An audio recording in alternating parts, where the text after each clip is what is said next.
It was an amazing day. My wife and I had taken some of our visiting mainland friends to explore the east side of our beautiful island home. We started our morning at the beach, whale watching and swimming, and we ended our day with a spectacular mountain hike up the Pali. We stopped and got shave ice along the way. The food was great, the fellowship was sweet, the day was so relaxing, and it ended in a most beautiful sunset. I went to bed tired and satisfied, looking forward to a good night's rest, excited for another adventure, this time on the west side. Nothing was out of the ordinary. I expected to wake up as usual to another beautiful Hawaiian day. I had no idea what was coming.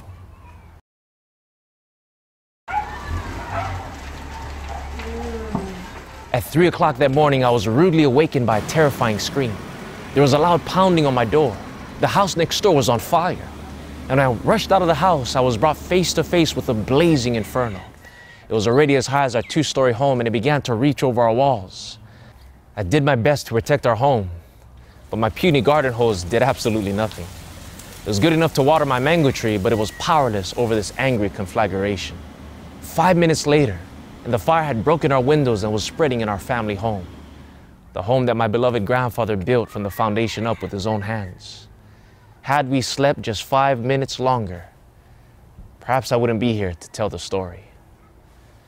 I didn't have any time to gather any of my possessions. I only had time to wake up my wife, throw on a shirt, and get out. And thank God we all got out. It was a crazy experience.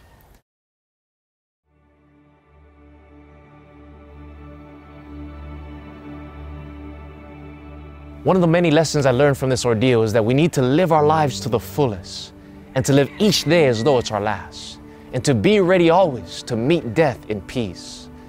I've also learned that time flies in a crisis hour. You see, just as I only had a few moments to escape the fiery destruction of our home, so too we in this world only have a little bit of time to prepare for the final destruction of planet Earth.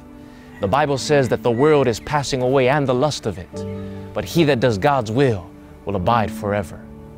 But unfortunately, many are indifferent to the crisis hour we're in. Many are sleeping in carnal security, thinking that they're going to wake up to business as usual. Many are indifferent to the signs of alarm going off all around us. Economic instability, political corruption, moral decay, international unrest, terrorism, and natural disasters increasing in intensity and frequency. All of these are signs that the end is very near. And in these final moments of this earth's history, Jesus is pounding at the door of our hearts. He's trying to wake us up from spiritual sleepiness, and he's pleading with us to get ready for evacuation. You see, friends, we don't have time to be storing up our treasures in a world that will soon be destroyed. We don't have time to waste upon the trivial things of life, things that make no difference in light of eternity.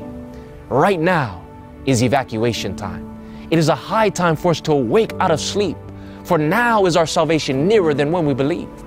It is time for us to seek the Lord with all our hearts, time to pray like we've never prayed before, time to gather our loved ones at the altar of sacrifice, time to give our hearts to the only one that can save us when this whole world is on fire. You see, just as I only had time to wake up my wife, put on my shirt, and get out of the house, so too we only have time to gather our loved ones and put on the robe of Christ's righteousness and get ready to leave this world of sin. And so today I encourage you to use the last few precious moments in this world to do the most important things in life. Hug your children, kiss your wife, spend time with your family, get rid of all the non-essentials, and most importantly, let God cover you with the fireproof robe of his righteousness. For it is only the righteousness of Christ that will last for time and for all eternity.